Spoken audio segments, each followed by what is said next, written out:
Isang beses lang tayo mabubuhay sa mundo. Kaya naman, dapat sulitin mo na ang bawat segundo nito.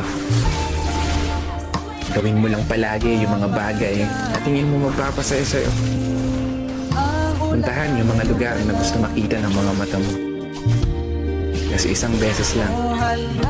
Oo, isang beses lang. Tayo may pagkakataon dumaan sa kalsada ng buhay na hindi mo na mababalikan. Dahil habang tumatanda tayo, meron tayong isang bagay na malimit na kakaligtaan. Yun ay maglaan ng oras para sa sarili nating kaligayahan.